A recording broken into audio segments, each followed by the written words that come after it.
પ્રધાનમંત્રી મોદીના જન્મદિવસ પર દેશભરમાં ઉજવણીઓ થઈ રહી છે। અમદાવાદના સૌથી મોટા સ્ટેડિયમમાં બ્લડ કેમ્પ યોજાયો, જેમાં અનેક લોકોએ બ્લડ ડોનેશન કર્યું। ગાંધીનગર ખાતે, અડાલજ ખાતે, હીરામણી આરોગ્યધામમાં બ્લડ ડોનેશન કેમ્પનું આયોજન કરાયું। અમદાવાદમાં જમાલપુર દરવાજા ખાતે 75 કિલોની ઓપરેશન સિંદૂર થીમ પર બનાવેલ કેક કાપી ઉજવણી કરવામાં આવી। તો મહેસાણાના વડનગરમાં પ્રધાનમંત્રી નરેન્દ્ર મોદીના 75મા જન્મદિવસની વડનગરમાં ઉજવણી કરવામાં આવી। નરેન્દ્ર મોદીના મોટા ભાઈ સોમાભાઈ મોદીએ પણ વૃક્ષારોપણ કર્યું। રાજકોટના ગાંધી મ્યુઝિયમ ખાતે પ્રધાનમંત્રીના 75મા જન્મદિવસ નિમિત્તે 75 રંગોળીથી ઉજવણી કરવામાં આવી, જેમાં પીએમના જીવનની અલગ બાબતોને વણી લેવામાં આવી હતી। અરવલ્લીના મોડાસામાં નરેન્દ્ર મોદીના 75મા જન્મદિવસે યક્ષ કરીને ઉજવણી કરવામાં આવી। તો શામળાજી મંદિરમાં પણ વિશેષ પૂજા અર્ચના કરવામાં આવી અને શામળાજી મંદિર ખાતે રાજોપચારી પૂજા કરવામાં આવી। તો સુરતમાં સીઆર પાટીલે પ્રધાનમંત્રીના દીર્ઘાયુ માટે શિવ મંદિરમાં પૂજા કરી।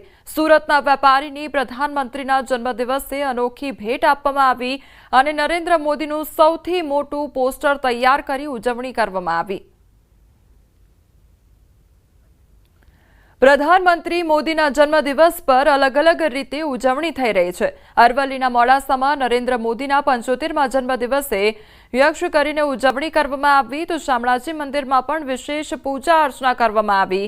શામળાજી મંદિર ખાતે રાજોપચારી પૂજા કરાઈ। તો સુરતમાં સીઆર પાટીલે પ્રધાનમંત્રીના દીર્ઘાયુ માટે શિવ મંદિરમાં પૂજા અર્ચના કરી।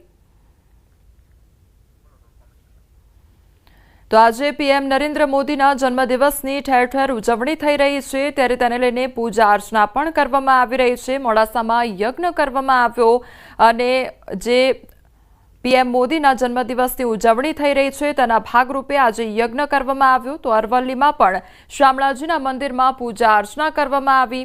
બીજી તરફ સીઆર પાટીલ દ્વારા પણ સુરત ખાતે ભગવાન ભોળાનાથની પૂજા કરવામાં આવી।